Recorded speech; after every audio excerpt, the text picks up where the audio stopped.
হোয়াটসঅ্যাপে মেমোরি ফুল হয়ে গেলে কিন্তু আমাদের বারবার ইমেল থেকে নোটিফিকেশন দেওয়া হয় যে হোয়াটসঅ্যাপের স্টোরেজ খালি করার জন্য। তো এই স্টোরেজ আমরা কিভাবে খালি করতে পারি এবং কিভাবে আমরা দেখতে পারি কার সাথে কতটুক চ্যাট করে বা কার সাথে কি এসএমএস বা ভিডিও শেয়ার করে কতটুক স্টোরেজ আমরা ভরে ফেলেছি এবং সেটি কিভাবে ডিলিট দিতে পারি। তো এজন্য আমরা চলে যাব হোয়াটসঅ্যাপে। যে দেখুন হোয়াটসঅ্যাপে আমরা চলে যাচ্ছি। হোয়াটসঅ্যাপে আসার পর উপরে যে থ্রি ডট মেনু রয়েছে দেখুন, এই জাস্ট আমরা থ্রি ডট মেনুতে ক্লিক করব। উপরের থ্রি ডট মেনুতে আসার পরে এরপরে নিচের দিকে দেখুন সেটিংস বলে একটি অপশন রয়েছে, আমরা সেটিংসে চলে যাব। সেটিংসে আসার পরে একটু নিচে চলে আসব। নিচে চলে আসার পর দেখুন এই যে স্টোরেজ অ্যান্ড ডাটা যে অপশন রয়েছে একটি, দেখুন জাস্ট আমরা স্টোরেজ অ্যান্ড ডাটায় ক্লিক করব। এখানে ক্লিক করার পর উপরেই দেখুন ম্যানেজ স্টোরেজ বলে একটি অপশন রয়েছে, আমরা এই ম্যানেজ স্টোরেজে ক্লিক করব।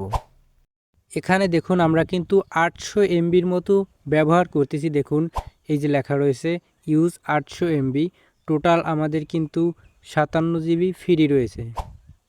তো এই 800 এমবি কীভাবে আমরা খালি করব আমরা একটি দেখে নেব।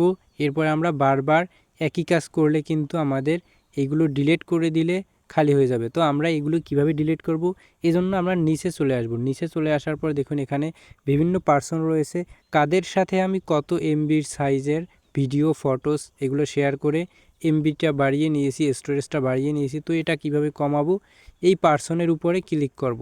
এই যে 11.6 এমবি রয়েছে, জাস্ট এই পার্সনের উপরে ক্লিক করব। ক্লিক করার পরে দেখুন এখানে কিন্তু 4টা ফাইল রয়েছে, আমরা এই 4টা ফাইল ডিলিট করে দেব। তো এই 4টা ফাইল ডিলিট করার জন্য আমরা সবগুলো সিলেক্ট করব। উপরে দেখুন অল সিলেক্ট বলে একটি অপশন আছে, জাস্ট অল সিলেক্টে প্রেস করে দেব। সবগুলো ফাইল সিলেক্ট হওয়ার পরে দেখুন উপরে ডিলিট একটি আইকন রয়েছে, জাস্ট আমরা ডিলিট আইকনে প্রেস করব। ডিলিট আইকনে প্রেস করার পর নিচে দেখুন পপ আপ মেনু রয়েছে, ডিলিট আইটেম বলে একটি অপশন, নিচে দেখুন ডিলিট বলে একটি অপশন রয়েছে, জাস্ট আমরা এই ডিলিটে ক্লিক করব। ডিলিটে ক্লিক করার পর দেখুন উপরে কিন্তু 0 এমবি হয়ে গেছে পার্সনের নিচে। তো এটি আমরা চেক করব যে আমাদের 800 এমবি ছিল সেখান থেকে কমছে কি না। তো আমরা একটু ব্যাগে চলে যাই। ব্যাগে চলে আসার পর উপরে দেখুন এই যে সাইজটা কমে কিন্তু 789তে চলে আসছে। এভাবে আমরা ডিলিট করতে থাকবো একের পর এক।